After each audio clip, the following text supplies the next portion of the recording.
Hi, my name is Mark, and I'm on a weight loss journey. I started the journey about 18 months ago, and for the bulk of it, I was just on my own, basically, using a hybrid system from all the information that I'd learned. And then I finally made the decision and got approval to go for weight loss surgery. That hasn't happened yet, but right now I'm on sort of a 4-month pre-surgery diet, which is not too different from what I was doing. It's low carb, low calorie, 1500 calories.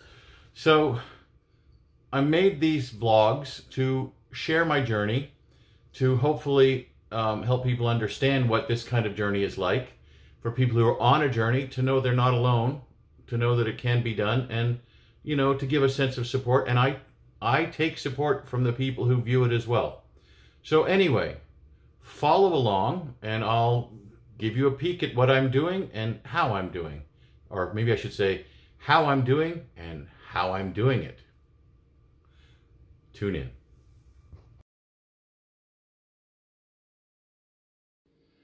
Hi, I am Fat Dad, aka Mark, and as promised, you won't believe how many calories he eats in a day, oh no! And the reason you won't believe it is because it's a lot less than you might expect. Now, I'm actually kind of in my brain thinking this is almost phase 3 of the weight loss. Kind of post-Christmas, I kind of had, I don't know, an epiphany. Haha, if you know your Bible, I had an epiphany after Christmas. Anyway, so after Christmas, I decided to start cracking down a bit more on myself. And it kind of was a transition so that now, instead of having sort of 3 500 calorie meals as sort of a goal, I'm just having small sort of meal/snacks, usually 4 or 5 a day. And it's interesting what's happening because I'm getting less calories, which is kind of was sort of the goal. But I'm also somehow winding up with more protein because I'm kind of defaulting to making sure I have protein. So I basically haven't had bread in a long time, since Christmas. So whatever. So, just go through a couple days to show you the calories we got. We got 885, 1122, 1165, 1229, 1076, 1055. And at 1055, by the way, there was 113 grams of protein there. 1166, this is a big one, 1373. And then yesterday was 1214, yesterday was 891.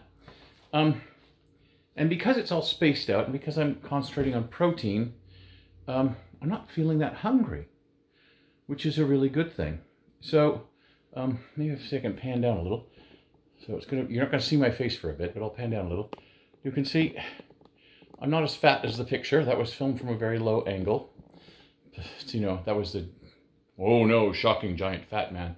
No, I am a fat man. I am, maybe some people might consider me a giant fat man, but I'm not the blob portrayed on the title screen. So yes, I will give another update. I did my Wednesday weigh-in. It is Wednesday. And doing good. On target for a good number. Hopefully we will have that good number. As always, knock on wood.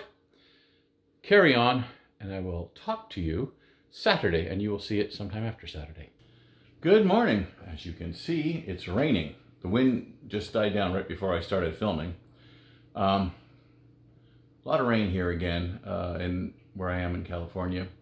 It's going to have a little break and then more rain, and then I think it's finally supposed to stop after Tuesday. Anyway, it's morning. It's Saturday. I have tea instead of coffee. Made a big pot of tea last night. Thought my daughter would drink some of it. She didn't, so reheated in the morning. Nothing wrong with reheated tea.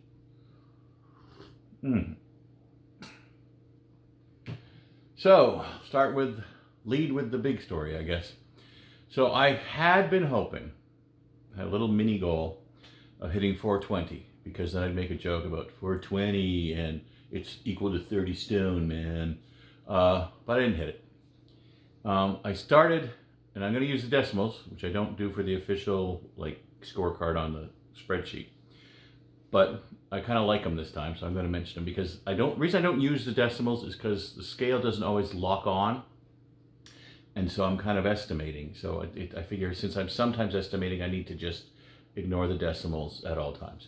But it locked on last week and it locked on this week.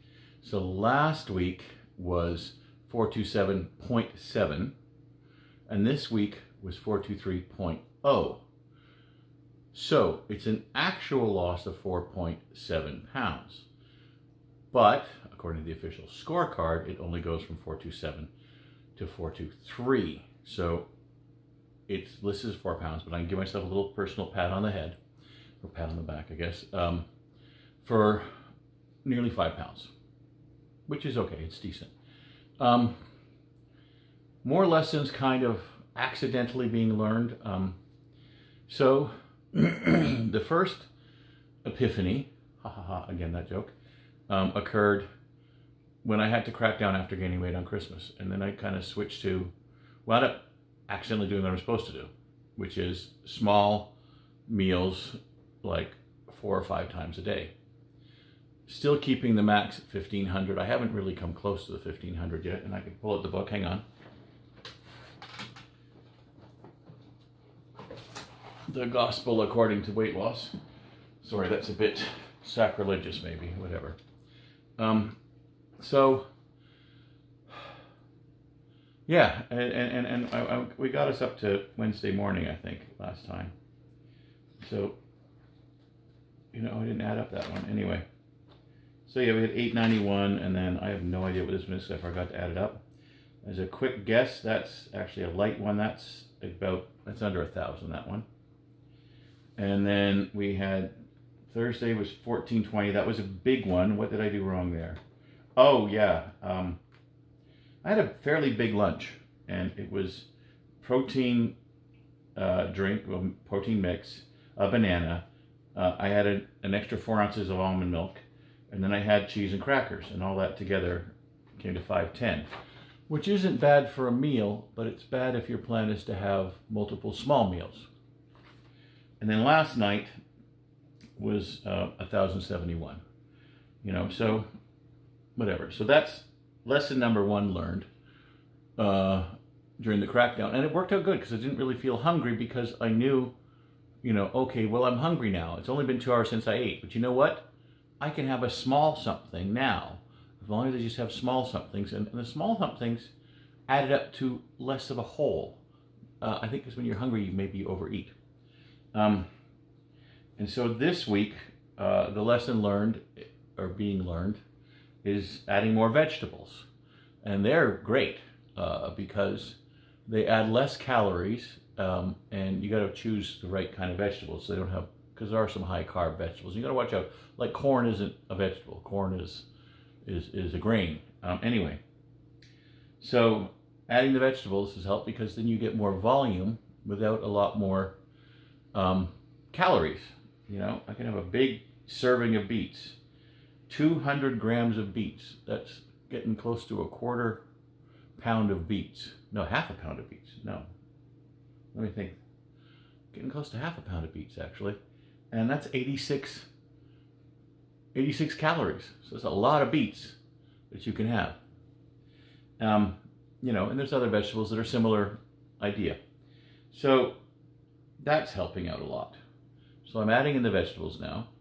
The next big lesson I have to work on, and I have to, is eating slower. And that means I'm going to have to kind of sit down with a knife and fork. Rather than popping a chunk of beet into my mouth, I'm going to have to cut it into smaller pieces to eat it. And that's important, especially post-surgery, because it's everything is on a delay. I mean, I don't know if you've ever been a drinker. I had been a drinker, but I gave it up. But I told my eldest daughter, who's a teenager, who, even though it's not legal, is maybe kind of drinking, that one thing you got to watch out for is your system lags behind. So by the time you're drunk, you've actually had a couple too many, because it takes a while for the system to catch up. Same thing post-surgery with your stomach. It takes a little while. It's a matter of minutes, not like half an hour or something. But if you're eating too fast, you've already had like a few too many swallows by the time you're full, which means now you're overfull. And after the surgery, your body is going to rebel, and it's either going to come up or it's going to go straight through. So neither which is a good thing to do. So I have to work on eating slower. So yeah, that's my plan for the coming weeks, is to eat a lot slower. And it's, you know, I've been a wolfing down my food for my life. So that's just like saggy. Oh, my clothes are getting saggy. Anyway, so I'm going to work on that, and we'll see how it is. And as always, you know, like the video if you like it. Dislike it if you dislike it, I guess. Share the video. Share it with people who are on a similar journey. Share it so people can see your journey. Share it with people who just might be curious. And, you know, subscribe. It doesn't do anything. I'm nowhere near being a famous YouTuber, but it makes me feel good to know that I have subscribers. And, you know, you carry on your journey. Leave comments. I like the comments. I really, really do. Now, I've lost one commenter because she's kind of become a friend on Facebook. So she is now, we talk back and forth on Facebook instead of comments. So now I need a new commenter. So somebody take her place. She was a regular commenter. She is still a friend. And shout out to her. She knows who she is. And carry on. God bless you. If you're in bad weather, because I know there's a lot of bad weather, especially around the USA, and I'm sure there is around the world, keep safe, keep warm, keep dry, have some hot tea, and thank you for watching.